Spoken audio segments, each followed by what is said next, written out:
I see it in leaders. I see it in even individual contributors and my friends, and in different setting where people refuse to acknowledge that we all have biases, and those biases, if we are not checking them, if we're not learning how to become self-aware and use those skills to assess and mitigate some of our own implicit biases and get to know what they are, understand those triggers, right? Chances are they are going to amplify.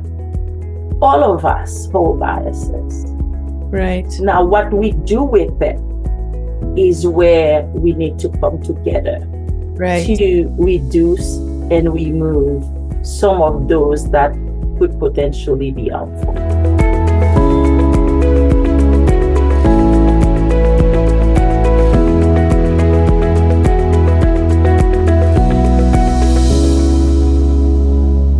Welcome to another episode of The Irreplaceable Dental Assistant. And as usual, don't I have a surprise for you today? It is my wonderful colleague, Dr. Wizda Bryant. Welcome, Dr. B. How are you doing today? I am very well, and thank you for having me today. I'm excited. Oh, that makes two of us. So we're in for a good time. Yes. Oh, Dr. Wizda, I know a little bit about you, but for the benefit of my audience today, can you just share a little bit about yourself? Of course, sure. Again, thank you for the introduction. Wizda Bryant. I am an individual contributor to the people and to people in DEI conversations. I am a coach and also a leadership strategist. So I facilitate conversations. I call training facilitating conversations because it has to do with people. And when you deal with people, you are a facilitator in my role. So this is me. I have a doctorate in strategic leadership and coaching, and I can relate to people from diverse setting and background. And I have been in the same field for about 20 years now. So that's your humble way of saying you're an expert. I am still learning, but yes, you can say that. But well, experts stay on the grow. Yes, exactly. So I love to learn. So I'm a long life learner. Okay. Sounds like my kind of peeps. So, Dr. B, my first question for you is, what is implicit bias and how does it differ from explicit bias? I always love this question. But each time I get this question, I always go back to ensuring that I agree and I level with the word bias. First, the word bias means having a preference for and a preference against, which can be negative or positive. So when we talk about implicit bias, implicit and explicit bias, I'll go with implicit bias first. Implicit bias refers to attitude and stereotypes that are unconscious, and explicit bias are conscious biases. So now, let's go back to implicit. Implicit bias affect our understanding, our actions, and decisions that we make in a very unconscious manner. Most important aspect, as I said, is the unconscious aspect of it. It's something that we are conditioned to do without thinking about it. For instance, when you hear the word peanut butter, automatically you think of jelly. Yes.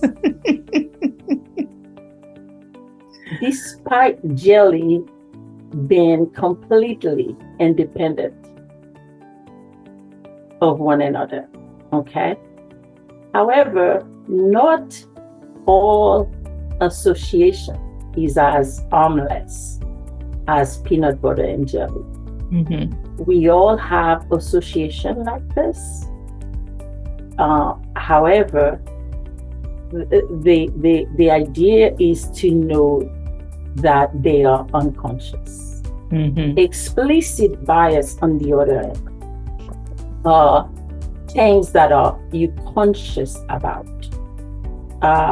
You know when you are doing it. It's a prejudice that individuals are aware or of in an attitude. And I'll give you an example of that. Let's say I move to a new city, and I have my mind made up to meet someone who's wearing a particular jersey, an Eagles jersey, or another team jersey. And because that's going to make me feel comfortable. And I set out to do that. And regardless of what I see, who I meet, my mind is made up. Okay, I tell myself that's what I'm going to do. And that's what I do. So I made a conscious decision. The key difference lies in awareness and intention. Okay. So, So how can implicit biases influence our attitudes and behaviors without our conscious awareness? So again, that is a great question. I love to talk about it. So because of the unconscious nature of it, implicit biases can influence our attitudes or behaviors in various ways. One of those ways I usually refer to automatic processing. Okay, implicit biases operate automatically and quickly. Therefore, it affects or has the propensity to affect our perceptions and also affect our decision making. And this can lead sometimes to impulsive judgments and reactions. So there is also another way that you can look at it. You know, this is the term filtering information. Filtering information is when all biases shape how we interpret and process information, leading sometimes to selective attention. For instance, it doesn't matter what someone is saying, it doesn't matter what's going on, what proof you're showing me. I have my mind made up. That's filtering, and I'm gonna go that way. And the last one I want to mention when it comes to implicit bias, one of those behaviors could be microaggression, which is a word that we hear every day. Yes. And this particular word can manifest in a subtle. Those are behaviors that manifest in a subtle way. And I always refer to this. I've experienced it myself, where I would get things that, you speak proper. Where did you come from? And so there is a connotation where, it's a compliment, but it is also something that could means something else. Yeah. Yeah. So those three are, again, all of these three elements could also lead to problematic decision making, Right. which can affect processes, decision in hiring, promotion, and quite frankly, evaluation of someone's performance, which is a very common issue that we hear when it comes to implicit bias. So, based on what you've just said and the important role that implicit bias plays in our everyday thinking and decision making, are there any scientifically proven methods to reduce or counteract implicit bias? It's interesting. Even though we have been, biases, implicit or explicit, have been part of our lives for so long, it is now getting a lot more attention than it used to. So the answer is yes. As a matter of fact, I was just looking at a research by Indiana University that focuses on different aspects of implicit bias. And also Harvard University has an assessment that measures attitudes and beliefs that people don't report scientifically. However, right now, there are strategies, okay? There are strategies that are aimed to increase awareness, which is something that I talk about a lot, promote perspective taking, promote not just self-awareness, but understanding that these are skills that you and I can increase over time, increase our abilities. Here are some of the strategies. For instance, in my role, working in a hospital setting, okay, I do every time I have to develop training interventions, right? There is always a key aspect of my strategy that touch on biases that we all hold. And specifically, I would include in any type of strategy implicit bias training, because we want our physician to be educated about the existence and especially the impact of implicit bias, and to provide them with not just the awareness, but the tool, right? What are some of those tools we can use to mitigate and minimize biases in the hospital setting, in the setting where I have, I work, and also promote diverse representations, because studies and research does show that in an effort to increase, if we try to increase diversity among decision makers, chances are we are going to mitigate biases and implicit biases. And my own preference, quite frankly, is when you become self-aware. I talk a lot about mindfulness and self-reflection. As a matter of fact, I was having a conversation today before I joined, encouraging leaders and individuals to reflect on their thoughts, their actions, and reactions through mindfulness intervention really help us to become more aware and help us to be prepared to answer questions and react differently. Okay. So what are some of the potential consequences of implicit bias in healthcare? You touched a little bit on it, but could you delve a little bit more for us? Yeah. Because I'm in the healthcare setting, and this is one particular subject that I talk a lot about. Implicit bias, and I'm pretty sure you and the viewers have heard this word, disparities in treatment, right? Patient outcomes and overall healthcare experiences can be affected, right? Whether it's the treatment disparities, whether it's the diagnostic delays, because people have certain biases, implicit biases, that could potentially affect that. Give you an example. I have a colleague of mine whose child was misdiagnosed because of delay.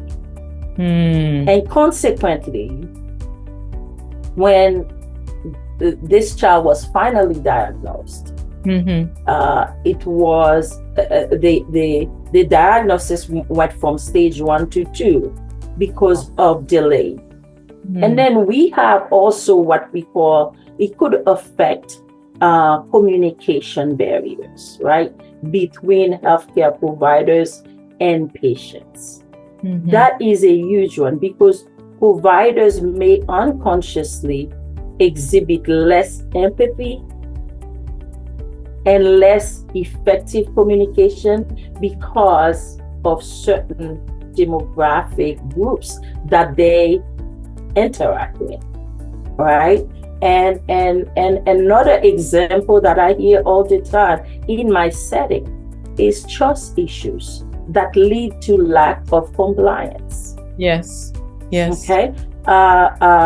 Where a patient or patients who perceive bias, who believe they were mistreated during an interactions, may choose not to follow the process that was explained to them. Again, there are consequences if in fact we are not dealing with implicit bias. This is far more reaching than I think the average person stops to think about. Now, is it possible that we can unlearn some of these ingrained implicit biases, or is it just this is what you have and this is, you know that this is your shortcoming? I probably would have been in another field if we could not minimize and really eventually eradicate with continued awareness training. So yes, to answer the question, it is possible. The same way we learn it, science now is proving that you and I can really learn to think differently, and to minimize the impact, especially in healthcare. And here are some strategies. I mean, there's a lot of strategies. Some of the things that I referred to earlier, but raising awareness. So one of the things I did, year 2022, I had a 1-hour session every month where physicians and nurse leaders were invited to participate for the education of terms, education of to learn about the existence of an implicit bias. First is becoming aware that it exists, having conversation and talking about the potential impact even with good intentions, because there are there are biases that could help us. For instance, I'll just share this in the process. If I am walking at night and I see someone coming who looks armed, I am going to start moving toward the light. Right. That is an implicit kind of reaction. Yes. However, if I am able to see who's coming, and this person is from a group that I have an implicit bias to, and I move, that's where it starts getting detrimental. And let me add this. Mm-hmm. Implicit bias can become explicit. But Right. explicit bias cannot become implicit. Okay. So there's a lot of work you and I need to be doing in order to minimize, mitigate, and eventually eradicate these implicit biases that could potentially be harmful. Implement standardized protocol, for instance, within the work setting, especially in healthcare, where you introduce protocols and guidelines for diagnosing and treating people to reduce the effect. And there's a lot, right? One of the things that I know I've been involved in conversations where employers in healthcare particularly are now doing a lot of work in collecting and analyzing data that they really never paid attention to before, to collect data on patient outcomes across different demographics. Now to compare and contrast what's happening as far as disparities, all of those, and one of them that, encouraging patient advocacy. There's a lot. The training has a lot to do with it. We have to go after the heart, really making sure people understand all of us hold biases. Right. Now, what we do with it is where we need to come together to reduce and remove some of those that could potentially be harmful. So Dr. B, are there any specific factors or conditions that can amplify or exacerbate the effects of implicit biases? Yes, there are. Literally, there are. Like amplified. There are circumstances in where people, and I see it. I see it in leaders. I see it in even individual contributors and my friends, and in different setting where people refuse to acknowledge that we all have biases, and those biases, if we are not checking them, if we're not learning how to become self-aware and use those skills to assess and mitigate some of our own implicit biases and get to know what they are, understand those triggers, chances are they are going to amplify. And for me, there's a lot of assessments nowadays that can be helpful if people refuse to even acknowledge that implicit biases can be harmful to certain categories, to certain people, certain groups. I have gone through so many I guess in my past lives where I've been exposed to such ignorance. For me, that's what it is. When you deliberately say, okay, I don't want to know about it, and you get to a situation where I remember not too long ago, someone heard that I had an accent, and the person asked me, hey, where are you from? And I said, oh, I'm originally from Haiti. And the next statement was that, did you come on a boat?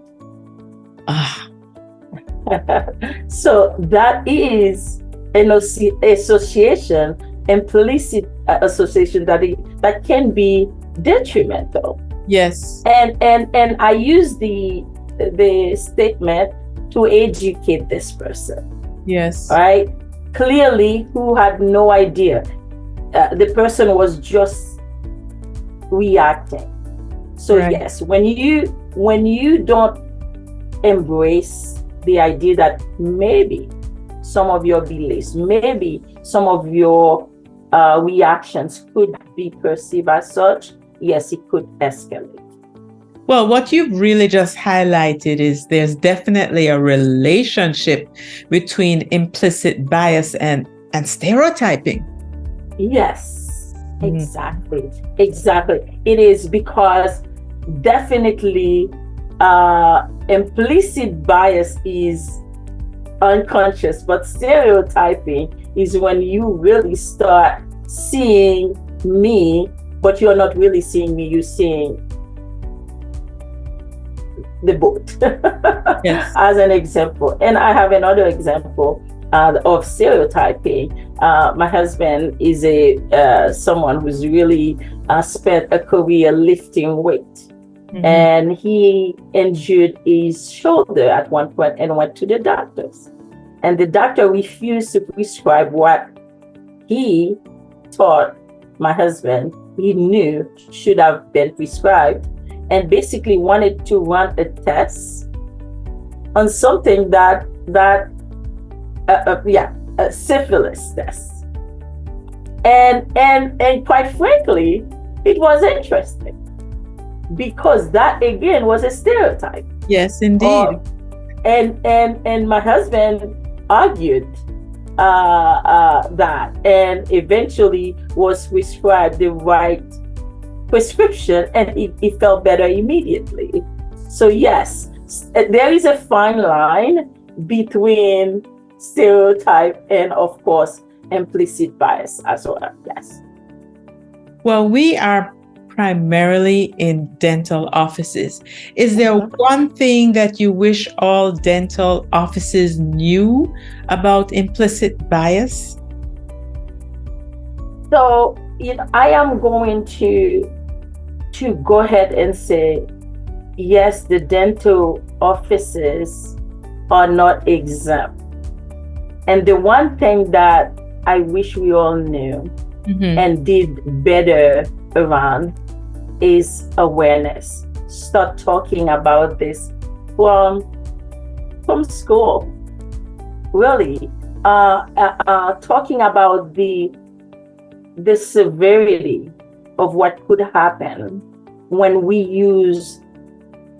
allow implicit biases to come into our environment without understanding the impact, and then be willing and able to assess and train and really have the conversation prior to losing trust or causing a patient and a provider relationship to be dismantled or to stop just because of lack of trust. What I gathered from what you said today is that we need to be very mindful of ourselves. How are we thinking? Why are we thinking in a particular way? And then what's happening with the people around us? Is the environment cold or is it warm and friendly? And when we're speaking to people and they're giving us a response, we have to quickly think, is this someone who isn't aware, or are there biases that we need to bring to their attention? Because, as you say, implicit biases, we may not even be aware of what we're saying. So I see us having to be hot. And when I say hot, I mean honest, open, and transparent with ourselves and with each other, so that we can encourage better communication and relationships with our team, with our doctors, and most importantly, with our patients. You have truly opened our eyes today, Dr. B. I am glad I could have this conversation today. Well, as healthcare providers, we're very science-minded. So we're looking at cause and effect. We're looking at disease and treatment, but we're oftentimes oblivious to those little cultural things that creep in and modify or influence our decisions one way or another. A lot of food for us to chew on, a lot of food for thought today, Dr. B. Is there one quote that you would like to share with us? I always ask my guests if there's a particular quote that they'd love to share. Yes, definitely. And, it goes along with the conversation we are having today. It says the future depends on what you do today. And it's by Gandhi. And I think we all owe ourselves and our society and our healthcare environment that to give grace when it comes to the issue or the element of bias. We all need grace. We all need to receive it and be able to give it. So the future does depend on our willingness to do that. Well, I just love that quote. And I love the fact that we're focusing on assuming that people aren't always meaning ill will. And there are times when we are saying things that could be taken the wrong way, and we would want somebody to give us grace as well. Dr. B, you have to promise me one thing. Are you ready? Yes, I am. I think you've just scratched the surface today, and I would love you to come back and be a guest in the future. Yes, I would love to. It's a promise. Okay, thank you so much. Thank you for having me. It was a pleasure.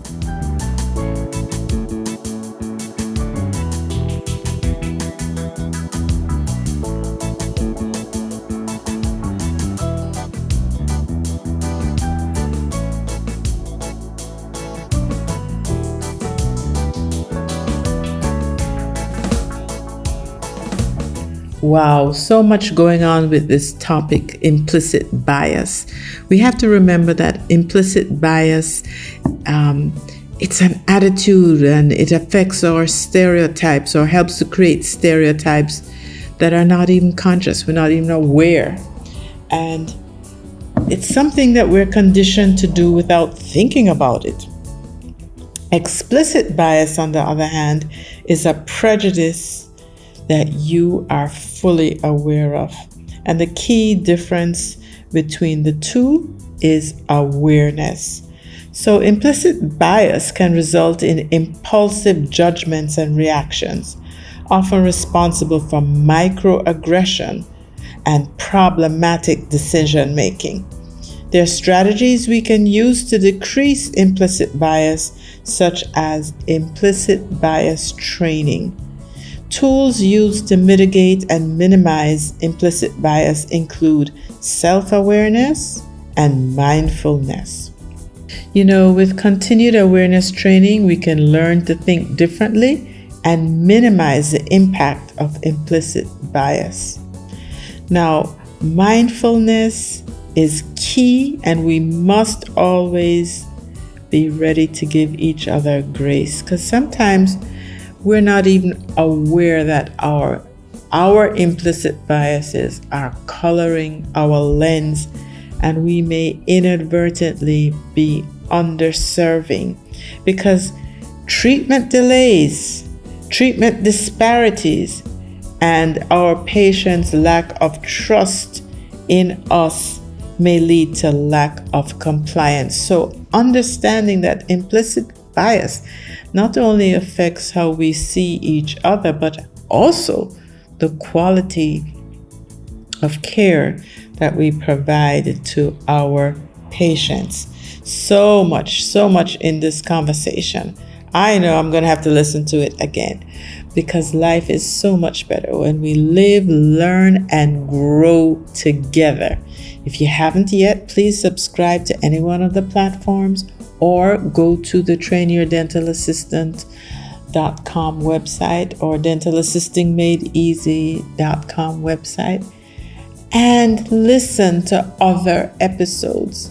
Listen, I'll catch you the next time. Bye.